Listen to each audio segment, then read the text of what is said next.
So shortly after 9/11, when everyone was in a bit of a panic, we lived up in the hills at the time. You gotta really mean it to be there. You don't just show up there by accident. And this official looking car rolls up on my driveway. The moment I step out of the house, I'm like, oh, hello.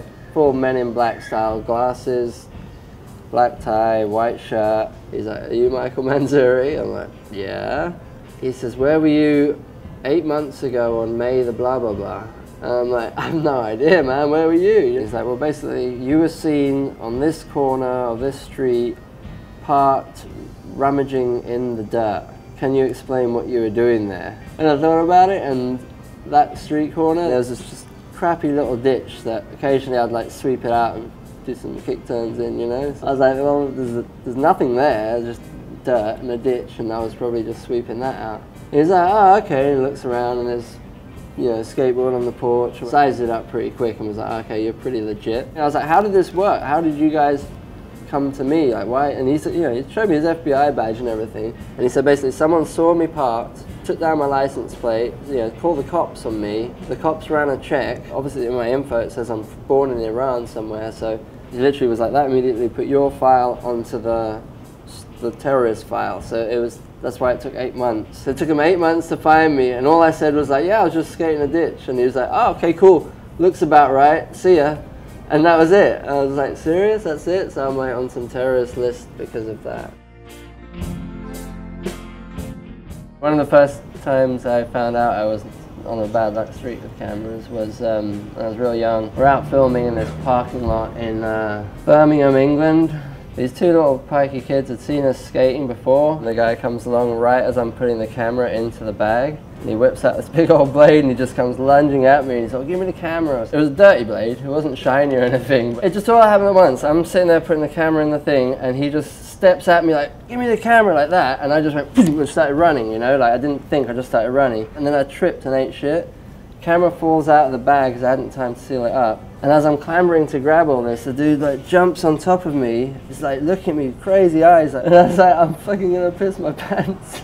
That threw him off. Like, I was like, I'm pissing my pants. And he's just like, huh? He gets up and grabs the camera off me and starts to step away. And I sort of step up real quick. And I'm like, dude, can you just give me the tape? You can have the camera, I don't care, you know? And so he looks at the camera and he's got the blade in one hand. He's trying to figure out how to eject the tape. And I'm sort of reached towards him like, no, it's the blue button on the side. And he got freaked out by me moving towards him and just went with a knife and just ran off, like, just kind of lunged at me and just took off. And I was like, fuck, there it goes, you know? It just was a really easy transition for me because cameras started ending up in my hand before there was a job as a filmer. Like, filmers weren't a thing to do, it wasn't an option, you know. These days kids are like, well, I've got homies a rip and I'm down with the camera, so I'll be his filmer, you know. Whatever, long story short, filming just kind of eased into it and started realizing that the people that I'm filming are really, really good, you know. Like, you just can tell when it's time where you're like, all right, maybe I should still be behind the lens a little bit more than in front of it, you know.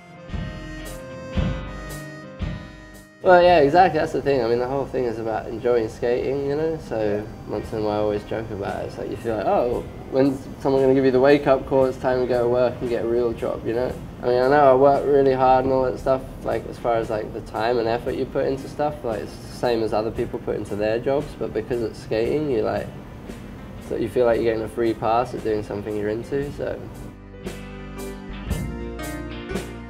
I don't know, isn't that like the bottom of the barrel they always say about video shit? Well, you've always got, people always get married, so you can always do a wedding video, but I did it once and I messed it up, so I don't think I'd want to do that because it's actually harder than a trick. At least with a trick, you can tell the skater, like, well, you bailed 300 times before you made it, so sometimes I can fuck up too. This is skateboarding. Andrew Reynolds has that really long line in Arizona. Front blunt, all his flatland tricks, ends with the going to black on the kickflip, cuts to the other angle, right? That's a really hard line to film because the whole time you're going in and out of sun and dark, you know? So as you're following, bent over like a little hunchback of Notre Dame, following him, cruising through, you have to adjust the exposure. And with those cameras, you literally just go one bump too much in the wrong way and it just all the way to black, you know? So the last bit of the line, you're coming out of dark to light. John Miner fucked the first one up for this is skateboarding.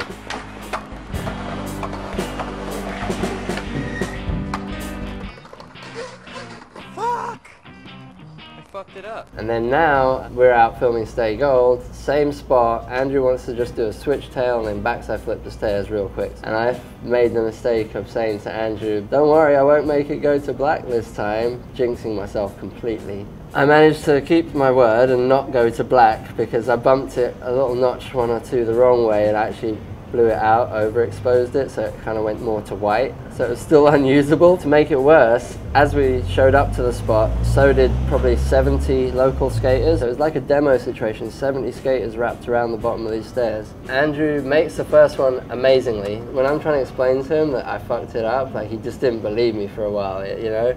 And as we start trying it again, Andrew's getting broken off, doing it again and again, and I can hear kids all around the bottom of the stairs like talking, like, why is he doing it again? The first one was perfect. Oh, the filmer fucked. Filmer fucked up? Yeah, the filmer fucked it up. I'm just like, yeah, I fucked it up. I jinxed myself. We got pretty broke off. I don't think I actually skated for maybe 3 or 4 weeks after that because he got so hurt from trying it again. Maybe he could have got a trick or two more for Stay Gold that he didn't have the time for because of me.